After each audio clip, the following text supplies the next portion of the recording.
Bridgerton was my biggest failure and also my biggest success. So obviously, if you're struggling out there, you've just got to believe in the divine timing of everything. It will happen for you when it's supposed to happen for you.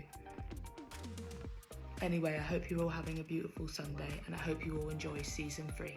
Bridgerton was my biggest failure and also my biggest success. So obviously, as many of you know, and you'll be talking about why aren't I in season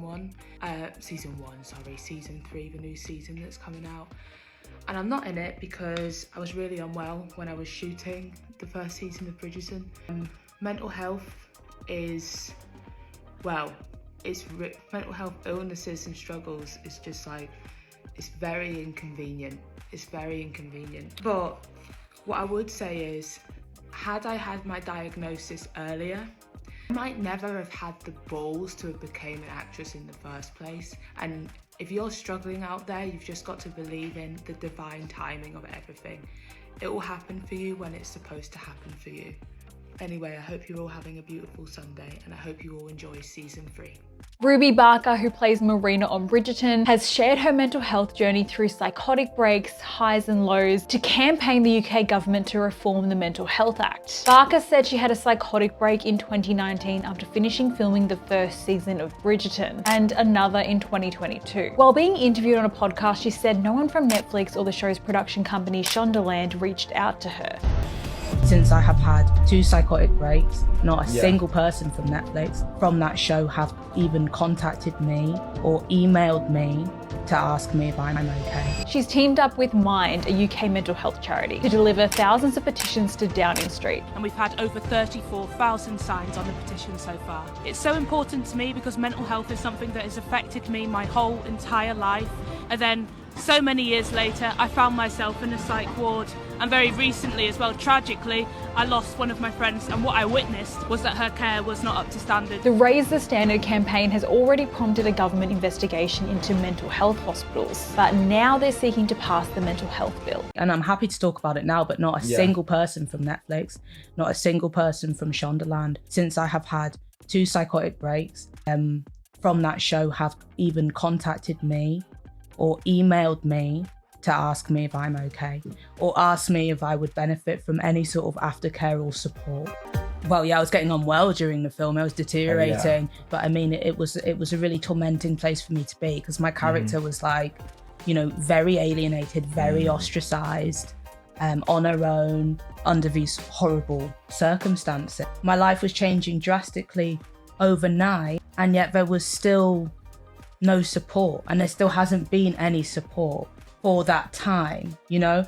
And so I was trying really, really hard to, you know, just sort of act like, you know, this is fine, this is okay, I'm okay, I can work. No wonder Ruby Barker won't return to Bridgerton. The real reason is heartbreaking. First, the core issue is actress Ruby Barker's mental health crisis. During filming, the dark, depressing storyline of her character Marina, combined with a lack of sufficient mental health support from the production, led her to suffer severe mental breakdowns and even hospital treatment twice. Continuing to play the role would only reopen her psychological wounds. Second, Marina's character arc has come to a complete end. Her complicated engagement with Colin and her life after marriage have already been fully resolved. There are no new suitable storylines for her in future seasons, and a forced return would feel awkward and unnatural for the character. Finally, Ruby's decision came from deep helplessness. She openly stated that she had to leave the draining role to protect her physical and mental health, even though fans kept hoping for her comeback. This is not an excuse, but the most painful form of self-care for an adult, and the final reason why Marina will not return. Okay, so as I said last night, I said I was going to find out and dig deeper into the situation. And in so many words, I'm going to try my best not to record over 2 minutes. I really, really am. So I'm just going to try to hit on the key points that are really important in this article that I felt were what needed to be heard.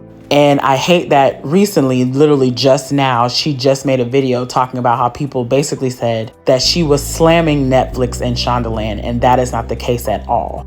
That is not the case, and I'm going to talk about why that's not the case. And in my opinion, why that's not the case. Well, basically, everybody knows Ruby Baker plays Marina Featherington in Bridgerton. She was Colin's love interest and in season 1, and she became Lord Philip's wife in season 2. Basically, what she said here was that she had her first psychotic break in 2019, and she wrapped production on Bridgerton in season 1, and the second one she had in 2022. She states, not a single person from Netflix, not a single person from Shondaland, since I have had those 2 psychotic breaks from that show, have even contacted me or even emailed me to ask me if I'm okay or if I would benefit from any sort of aftercare support. She also goes on to say that during filming, I was deteriorating. She said it was a really tormenting place for me to be because my character was very alienated, very ostracized on her own under these horrible circumstances. Basically, she goes on to talk about how basically during the time, because the show was so popular, she still had to do promotion and publicity, even though she had just got out of the hospital. And she was basically saying like, it was a lot. Basically, it was a lot. I believe she mentioned something about losing her father as well. And so again, and she even mentions on The Loaf that she was not trying to shit on Shondaland nor Netflix. She was just bringing awareness to what happened to her. With that being said, I'm going to try to keep this under 3 minutes. Or at 3 minutes. 1, it's a bad look on Shondaland and Netflix because of the lack of support. That is it. Nobody's saying these people are bad. She is not saying that these people are awful, that they're shitty. She basically said, which is what she recently just dropped a few seconds ago, was that she's disappointed that she didn't get a lot of support and that she needed that support because that is her job. And if anybody understands that, I definitely understand that because I too have taken off work due to my mental health. My job allowed me that. And my boss personally would check up in on me to make sure that I was okay. So I understand knowing that feeling of having that support and resources from your place of work, because that is where you're at all the time. So especially in her situation, because she was working those long times on that show, and for her to feel no support.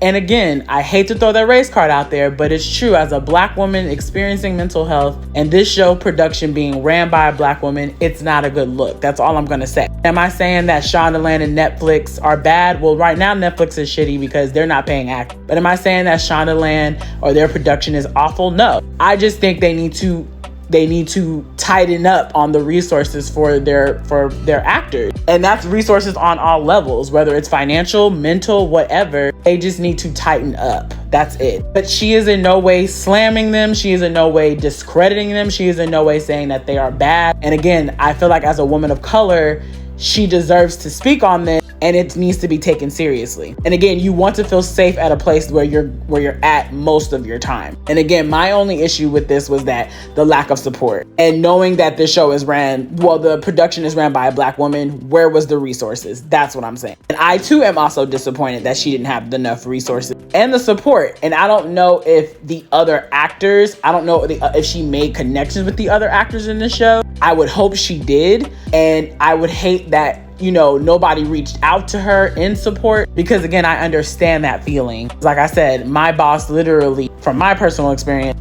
my boss literally reached out to me when I was going through my mental health situation. So again, it's just disappointing. It is not bad. Nobody's saying that Shondaland and Netflix need to end Bridgerton. Nobody's saying that. All she's saying is that it's disappointing that she did not get that type of support. And I fully support her, and I fully understand what she's going through, because mental health is serious, especially nowadays, because we're going through so much shit now and the world is in a fuckery. Mental health is so important right now. So again, I'm so glad that she was able to speak out about this, and I wish her nothing but the best in all of everything that she does.